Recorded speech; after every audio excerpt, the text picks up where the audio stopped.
안녕하세요. 아빠, 엄마의 함께 가는 길. 아마도 쉬에 오신 여러분 반갑습니다.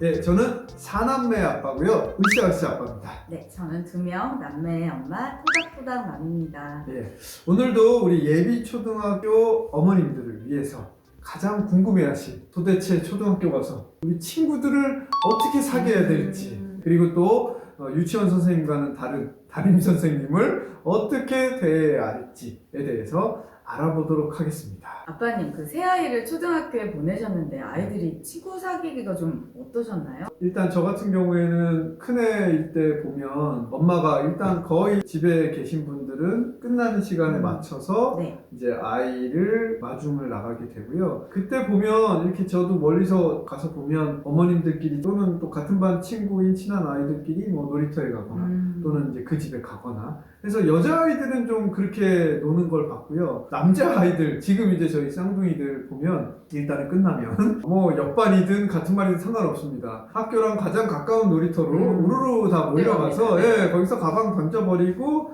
놀더라고요. 근데 이제 그렇게 노는 것도 있지만 결국은 1학년 때 네. 축구팀 남자아이들도 어머님들 가장 관심 있어하는 거기서 축구팀이 같은 반 아이들끼리 모여서 되는 경우도 있고 또 이렇게 원래 유치원에서 같이 올라가면 같이 또 모여서 하시기도 하고 그러던데 그렇게 노는 건 좀 많이 봤던 것 같아요. 네, 예. 그렇습니다. 사실은 말씀하신 것처럼 학교가 끝나고 아이들이 놀이터로 뛰어가서 교우관계가 많이 형성이 되는데요. 일하시는 어머님들은 뭐 이모님이나 할머님 이렇게 또 아이 돌봐주시는 분들이 계시잖아요.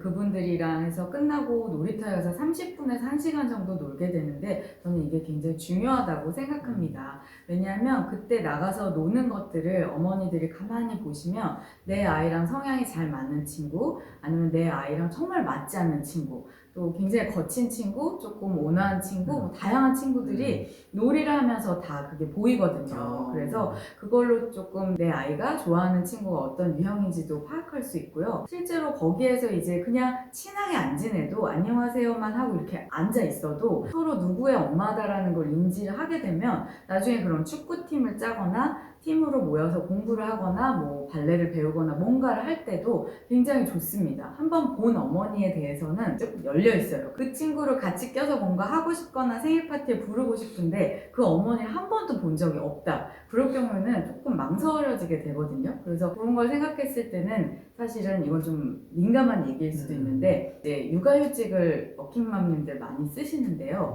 1학년 때 안 하시고 고학년 때 좀 여행 가거나 하려고 미루시는 분들을 봤어요, 실제로. 근데 저는 1학년 한 2, 3개월은 무조건 쓰시라고 말씀드리고 싶습니다. 아, 그렇게 엄마의 관심이 필요한 시간인 거군요. 네, 사실은 어른들도 직장이 바뀌고 그럼 굉장히 긴장도가 높잖아요. 그렇죠. 학교가 바뀌는 건 친구들이 다 바뀌고 선생님도 새롭고 교실, 식당, 화장실 모든 것이 다 낯선 완전히 조그만 아이가 새로운 인생을 시작하는 건데 그때 이제 휴직을 하실 수 없는 어머님은 다른 얘기가 되겠지만 하실 수 있다면 저는 그때가 가장 황금시기라는 생각을 해요. 아이가 긴장하고 왔을 때 엄마가 뭐 교무나 아니면 집에서라도 따뜻하게 맞아주시고 위로해주시는 것은 아이 1학년 적응 정서에 굉장히 필요한 부분이라고 생각해서 그거를 좀 쓰셨으면 좋겠어요. 사실 놀이터에서 노는 시간도 굉장히 중요하다. 별거 아닌 게 아니다. 라는 말씀을 드리고 싶습니다. 근데 뭐 어쨌든 그 아이들이 자생력이 또 있습니다.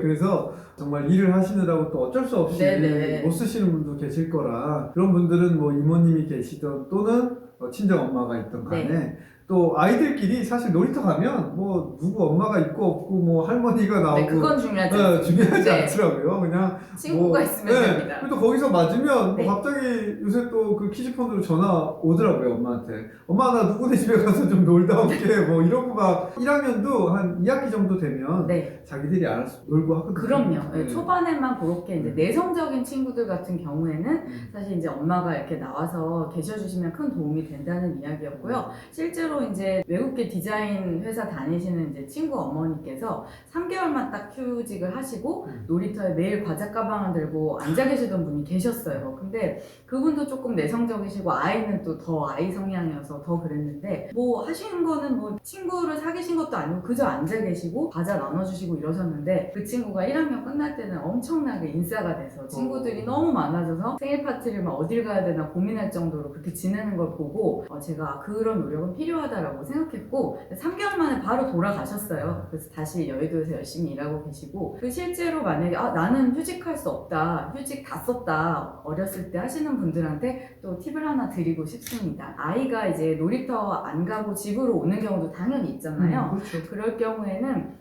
한 학기 정도 지켜보시고 내 아이 입에서 되게 자주 나오는 어떤 아이가 있어요. 친해지고 교류를 많이 하는 아이겠죠. 그런 친구가 한 명이나 두 명 생기면 워킹맘님들께서 방학때를 이용해서 그 친구를 초대하시는 거예요. 그래서 그 친구랑 노는 것도 보시고 과자도 뭐 주시고 그 어머니랑 한번 인사 나누셔도 되고 그런 식으로 친구를 조금씩 확장하는 걸 도와주셔도 사실은 좋겠습니다. 물론 2, 3학년 되면 그런 거 다 필요 없고 저절로 그냥 사귀고 뭐 너무나 이제 편하게 아이가 다니는데 제가 말씀드리는 건 1학년 초반에 모든 게 긴장되고 낯선 그 시기에 그런 정도로 도와주면 좋겠다 이 이야기입니다. 네, 제가 갑자기 생각나는데 네.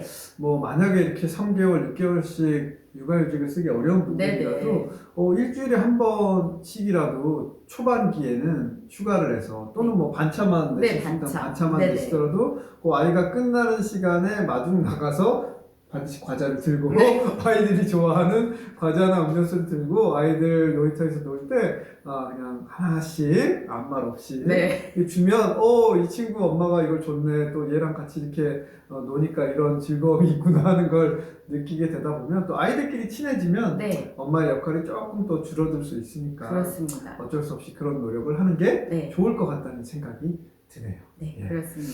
자, 그러면 아이들 이렇게 해서 친구 사귀는 거에 좋고요. 그 다음에 사실은 가장 걱정하는 게 이제 유치원 선생님과는 좀 달리 초등학교는 정말 진짜 선생님인 거잖아요. 함부로 전화를 요새는 할 수도 없고 어떻게 돼야 될지 굉장히 걱정 많으신 분들 있을 것 같은데 선생님은 어떻게 해야 돼요? 저는 사실 이게 신기하게도 주변에 선생님이신 어머니도 많이 계세요. 그러니까 직업이 교사인 중학교, 고등학교, 초등학교 교사인 분들이 사실 많이 계신데 그분들도 담임 선생님을 어려워하시더라고요. 그분들도 본인이 선생님인데도 전화 한 통을 걸기가 상담 때 찾아뵙기가 너무 어려워하시면서 굉장히 힘들어하시는 걸 보고 이게 왜 그럴까 라는 생각을 한 적이 있어요. 그래서 학습지 선생님, 예체능 선생님, 학교 선생님, 뭐 어떤 과목을 가르치는 선생님이든 간에 기본적으로 내 아이를 가르치는 모든 선생님에 대해서 굉장히 존경심을 갖고 있어요. 무조건적인, 그냥 저의 개인적인 성향인데 그래서 그런 마음으로 이제 선생님께 진심으로 얘기하고 대하다 보면 그게 다 통하더라고요. 그래서 담임 선생님은 특히나 우리 아이를 1년 동안 봐주시는 분이시잖아요. 그래서 내가 좀 어렵다고 피하고 싶다고 피하는 것보다는 선생님도 사람이시고 또 선생님도 어머니들은 사실 더 어려워하세요. 오히려 역으로. 그러니까 편안하게 조금 생각하시고 자꾸만 다가가고 물어보고 또 아이가 친구와의 갈등이 있을 때가 있어요. 갈등이 없지 않죠? 있죠. 많죠. 서로 장난하면서. 그럴 때는 또 어떻게 하시나요? 저희도 사실 그 쌍둥이 중에 큰 아이가 남자인데 자꾸 반에 어떤 여자애가 자기를 자꾸 때린다고. 여자친구가 남자친구를. 저희는 이제 그냥 웃으면서 야 그냥 너가 좋아서 걔가 놀고 싶어서 그러는 거야. 사실 나중에는 그 아이가 저희 집에 와서 같이 놀기도 했거든요. 근데 이제 여자애는 아마 그 외동이었고 혼자서 이렇게 놀다 보니까 친구들이랑 같이 있어서 즐거운데 왜 때려? 아마 그 아이도 사실은 뭐 정확한 건 뭐 아직도 모르겠지만 그냥 관심을 있는데 어떻게 다가가야 될지 몰라서 그랬을까 그렇게 이제 추정은 하는데 이제 그런 일이 있을 때 처음에는 얼굴에 이렇게 상처가 나서 와서 조금 놀랐었거든요. 그래서 이제 근데 선생님이 다 알고 계세요. 저희는 처음에 놀라서 딱 전화를 드렸더니 어머님, 아버님, 우리 누구누구도 그 아이와 똑같이 치고받고 해서 서로 좀 조심시키면 되고 자기가 잘 알아서 하고 있습니다. 진실을 알게 되셨군요. 그러니까요. 뜨끔하더라고요. 그래서 그런 일이 있을 때도 주저하지 마시고 차라리 선생님한테 터놓고 얘기하시면 됩니다. 우리 애가 이렇게 되는데 어떤 일인지 물어보면 선생님이 정확하게 답변을 해주시는데 네. 그걸 안 하고 그냥 속으로 우리 애가 이렇게 됐는데 제대로 케어도 안 해주고 뭐지 꽁하게 네. 담아놓고 아이만 다그쳐봐요. 안 됩니다. 아이는 뭐 안 됩니다. 아무것도 모르고 네. 그냥 자기 생각나는 대로만 얘기하니까 네네. 더 답답해지더라고요. 네, 그래서 아이랑 충분히 어떤 사건이 일어나게 되면 이야기 나누시는 게 필요하고 필요하다면은 이렇게 너무 망설이지 마시고 담임 선생님께 도움을 청해라. 저는 그렇게 말씀드리고 싶습니다. 오늘은 그래서 네. 아이들 친구 사귀는 법 네. 그리고 학교 선생님을 대하는 방법에 대해서 우리 어머님의 소중한 정보 잘 들었고 어쨌든 아빠와 함께 상담하고 아이들은 항상 자기들끼리 친구들끼리 아이가 잘 지내니까 너무 걱정 많이 안 하셔도 될 것 같습니다. 네. 자, 오늘 여기까지 하겠습니다. 네, 감사합니다.